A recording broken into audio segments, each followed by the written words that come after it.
Bismillahirrahmanirrahim. Assalamualaikum warahmatullahi wabarakatuh. Pada kesempatan kali ini, saya akan memberikan pemaparan bagaimana cara mengestimasi parameter item dengan menggunakan software SPSS. Pada pertemuan sebelumnya, kita telah mengetahui bahwa parameter item adalah patokan untuk menentukan apakah suatu item ini sudah baik atau belum, atau juga untuk seleksi untuk mempertahankan atau untuk menggugurkan suatu item. Beberapa parameter item yang telah kita pelajari sebelumnya, ada yang pertama indeks kesukaran soal. Indeks kesukaran soal ini merupakan jumlah atau proporsi subjek yang menjawab benar pada suatu item. Kemudian daya beda item, intinya adalah seberapa mampu suatu item untuk membedakan subjek dari kelompok tinggi dan subjek dari kelompok rendah, di mana pada pertemuan sebelumnya kita telah mencoba mengestimasi dengan hitungan manual, yaitu dengan Excel, dengan menghitung indeks diskriminasi item, kemudian korelasi poin biserial dan korelasi item total. Kemudian efektivitas pengecoh dan korelasi butir total. Nah, untuk kali ini fokusnya adalah dengan menggunakan program SPSS, yaitu menghitung daya beda dengan korelasi item total. Yang pertama, kita buka dulu Excel yang kemarin. Untuk Excel yang kemarin, kita memiliki 15 item, di mana 15 itemnya berbentuk multiple choice atau pilihan ganda dengan 20 responden. Di sini ada jawaban mentahnya, dan di sini sudah ditransformasikan, yaitu jika jawaban subjek sesuai dengan kunci jawaban maka dinilai 1, jika berbeda maka dinilai 0. Nah, di sini kita copy dulu dari item 1 sampai 15 juga skor totalnya. Setelah kita copy, kita paste di SPSS. Nah, kebetulan di sini sudah saya pastekan. Kemudian silahkan klik variable view. Di variable view silahkan di rename. Di sini item 1, item 2 hingga item 15 dan skor total. Yang pertama, untuk korelasi item total, yaitu kita klik analyze, kemudian correlate dan bivariate. Nah, semua item kita blok, kemudian masukkan ke variables. Kemudian setelah itu klik options. Di options, kita pilih means and standard deviation. Nah, gunanya means dan standard deviation ini yaitu untuk mengestimasi tingkat kesukaran item. Continue, oke.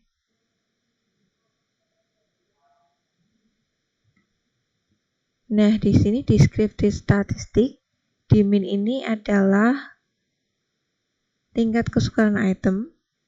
Kemudian yang kedua, untuk daya beda dilihat dari korelasi item dengan skor totalnya.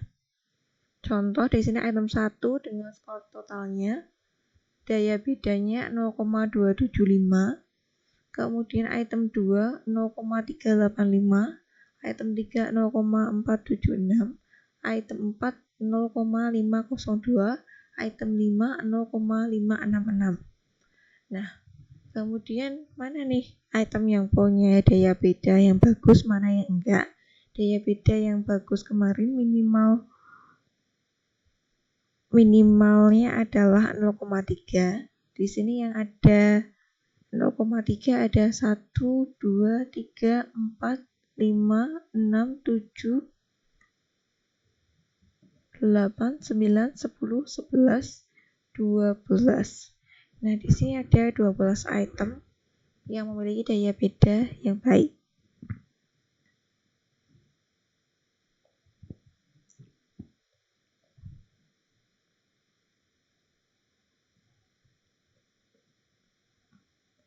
Nah, kemudian di sini kita masuk ke bahasan bagaimana cara menangani overestimasi daya beda dengan korelasi item total yang telah kita lakukan sebelumnya.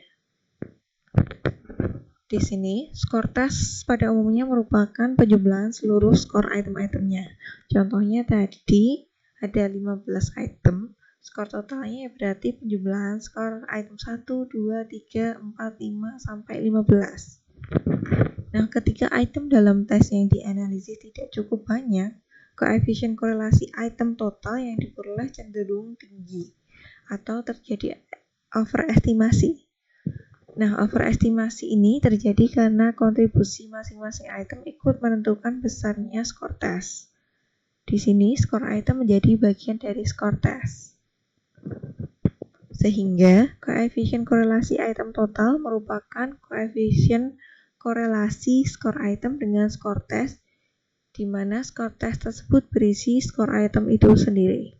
Karena merupakan korelasi dengan skor yang merupakan bagian dari dirinya, maka koefisien korelasi yang dihasilkan cenderung tinggi dan tidak akurat atau terjadi efek spurious overlap. Nah, di sini ternyata ada pengaruh jumlah item, di mana semakin sedikit jumlah item dalam tes, maka semakin besar overlap yang akan terjadi. Semakin banyak item, maka efek spurious overlap ini semakin kecil dan bisa diabaikan. Di sini dibilang bahwa pada umumnya tes dengan minimal 30 item sudah bisa mengabaikan efek ini. Intinya berarti tes yang belum sampai 30 item harus menghitung dengan formula koreksi. Nah, agar mendapat parameter daya diskriminasi lebih akurat, terutama pada tes dengan item kurang dari 30, maka perlu dilakukan koreksi terhadap efek spurious overlap. Nah, untuk formula atau rumusnya sebagai berikut.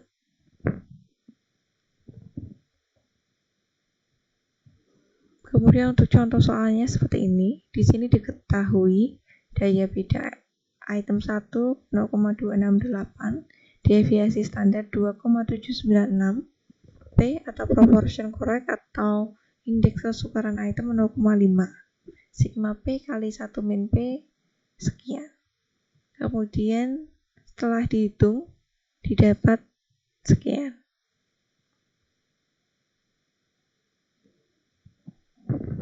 Oke, yang selanjutnya cara mengestimasi dengan menggunakan SPSS.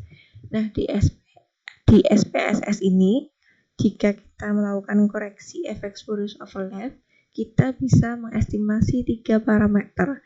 Yang pertama tingkat kesukaran, yang kedua daya beda, yang ketiga reliabilitas. Kita buka file SPSS, klik analyze, kemudian klik scale, pilih reliability analysis. Kita reset terlebih dahulu. Kita masukkan item 1, 2, sampai item 15 ke dalam items. Untuk modelnya kita biarkan pakai alpha. Untuk statistik, pilih item dan scale if item deleted. Item di sini untuk menghitung proportion correct atau indeks kesukaran item.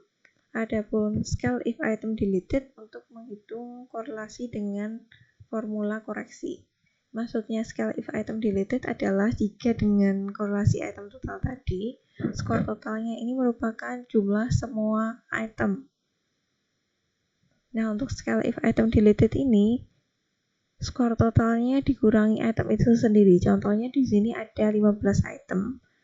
Contohnya di sini saya akan mengestimasi daya beda item 1, maka item 1 saya korelasikan dengan jumlah skor item 2 tambah 3 tambah 4 tambah 5 sampai 15, di mana skor item 1 tidak saya ikutkan.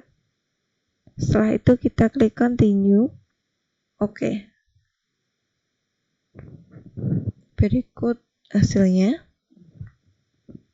Yang pertama, cache processing summary. Intinya adalah data yang diproses, ada 20 responden. Kemudian di sini ada kolom atau tabel reliability statistik, item statistik.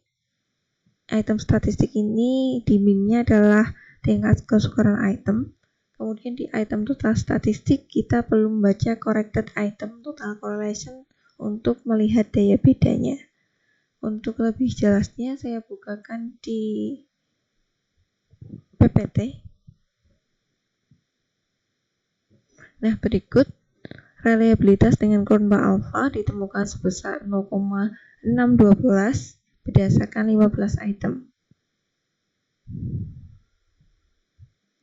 Kemudian untuk tingkat kesulitan item dilihat dari kolom min, di mana di sini tingkat kesulitan item berkisar dari paling rendah 0,1 item 15 hingga paling tinggi 0,9.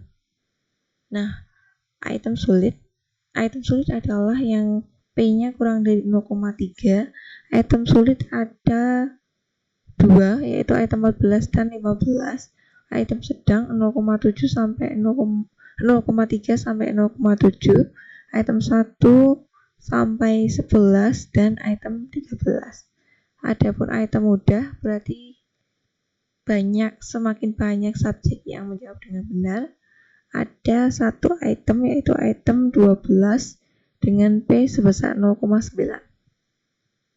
Nah, kemudian daya beda dilihat di kolom corrected item total correlation, di mana daya beda yang bagus itu minimal 0,3. Untuk pembacaan hasilnya, kita bacakan terlebih dahulu rentangnya. Rentangnya di sini yang paling rendah adalah 0,093 dan yang paling tinggi 0,487. Nah, item dengan daya beda yang baik yaitu minimal 0,3 ada item 3, item 4, item 5, item 7, item 10, dan item 12.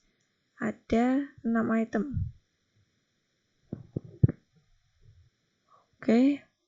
Kemudian di sini bagaimana jika itemnya mepet 0,3?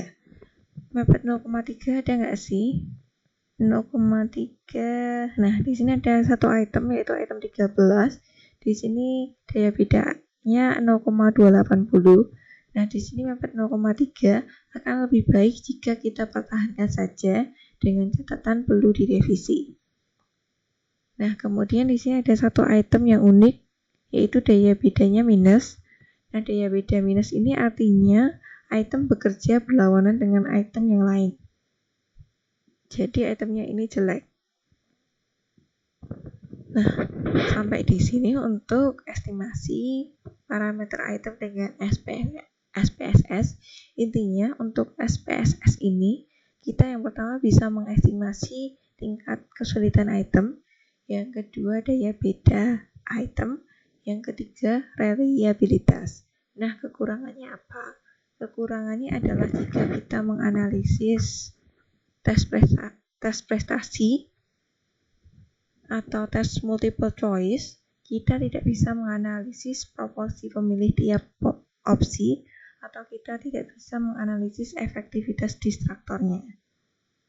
Nah, namun begitu, untuk analisis skala psikologi paling banyak digunakan adalah program SPSS. Oke, demikian pemaparan materi terkait estimasi parameter item dengan SPSS. Semoga bermanfaat.